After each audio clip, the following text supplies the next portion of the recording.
മലയാളത്തിൻ്റെ ലേബലുമായി ഹോളിവുഡിൽ വ്യക്തിമുദ്ര പതിപ്പിക്കാൻ കഴിഞ്ഞ ഒരു കൊച്ചിക്കാരനുണ്ട്. വിഖ്യാത നടൻ മർലൻ ബ്രാൻഡോ അടക്കമുള്ള ഹോളിവുഡ് താരങ്ങളുടെ സുഹൃത്തായിരുന്ന ആ മലയാളിയാണ് തോമസ് ബെർലി എന്ന ബഹുമുഖ പ്രതിഭ. ഇന്നലെയായിരുന്നു ബെർലിയുടെ വിയോഗമുണ്ടായത്. അഭിനേതാവ്, സംവിധായകൻ, ബിസിനസ്സുകാരൻ, എഴുത്തുകാരൻ, ഇല്ലസ്ട്രേറ്റർ, ആർട്ടിസ്റ്റ്, സംഗീതജ്ഞൻ തോമസ് ബെർലി ജീവിതത്തിൽ കൈവന്ന ഓരോ വേഷവും മികച്ചതാക്കിയ പ്രതിഭ. അച്ഛന്റെ സുഹൃത്തിന്റെ നിർബന്ധപ്രകാരം അഭിനയിച്ച തിരമാലയായിരുന്നു ബെർലിയുടെ ആദ്യ സിനിമ. ബെർലിയുടെ വില്ലനായി അഭിനയിച്ചത് സാക്ഷാൽ സത്യൻ മാഷ്. വിജയിക്കാതെ പോയ ആ ചിത്രത്തിന് ശേഷം സിനിമ പഠിക്കാൻ ബെർലി കടൽ കടന്നു. അമേരിക്കയിലേക്ക് കാലിഫോർണിയ യൂണിവേഴ്സിറ്റിയിൽ നിന്ന് അപ്ലൈഡ് ആർട്ട് പഠനം.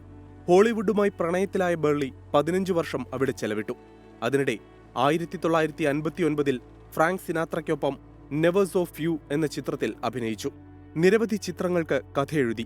മെർലൻ ബ്രാൻഡോയടക്കമുള്ള താരങ്ങളുമായി സൗഹൃദമുണ്ടാക്കി. ബെർലിയുടെ അക്കാലത്തെ രൂപം നിരവധി കൗബോയ് ചിത്രങ്ങളിൽ എത്തിച്ചു. Wanted, dead or alive, have gun, will travel, gun smoke തുടങ്ങിയ കൗബോയ് ചിത്രങ്ങളിൽ ബെർലി നിറഞ്ഞാടി. കുട്ടികൾക്കായി മായ എന്ന ഇംഗ്ലീഷ് സിനിമ നിർമ്മിച്ചു. കുടുംബത്തിന്റെ നിർബന്ധപ്രകാരം ഇന്ത്യയിലേക്ക് മടങ്ങിയ ബെർലി പിന്നീട് ബോളിവുഡ് നടൻ ദിലീപ് കുമാറിന്റെ സഹോദരൻ അസ്ലം ഖാനൊപ്പം മുംബൈയിൽ ബിസിനസ് ആരംഭിച്ചു. ഇക്കാലത്ത് മാഗസിനുകൾക്കായി കാർട്ടൂൺ പാനലുകൾ വരയ്ക്കാനും തുടങ്ങി. Illustrated weekly, Shankar's weekly, current എന്നിവയിൽ ബെർലിയുടെ രചനകൾ പ്രസിദ്ധീകരിക്കപ്പെട്ടു. തുടർന്ന് ഹോളിവുഡിൽ നിന്ന് പഠിച്ച പാഠങ്ങളുമായി മലയാള സിനിമയിലേക്ക്. KP ഉമ്മർ നായകനായ ഇതു മനുഷ്യനാണോ, പ്രേംനസീർ മുഴുനീള ഹാസ്യവേഷം ചെയ്ത വെള്ളരിക്കാപട്ടണം എന്നീ ചിത്രങ്ങൾ ബെർലി തിരക്കഥയെഴുതി സംവിധാനം ചെയ്തു. ബിയോണ്ട് ഹേർട്ട്, ഫ്രാഗ്രന്റ് പെറ്റൽസ്, കേരളത്തെക്കുറിച്ചുള്ള കാർട്ടൂൺ പരമ്പരയായ ഓ കേരള തുടങ്ങിയ പുസ്തകങ്ങൾ ബെർലിയുടേതായി പുറത്തുവന്നിട്ടുണ്ട്. നീണ്ട ഇടവേളയ്ക്ക് ശേഷം ലിജോ ജോസ് പെല്ലിശ്ശേരിയുടെ ഡബിൾ ബാരലിലൂടെ അഭിനയരംഗത്തേക്ക് തിരിച്ചെത്തി.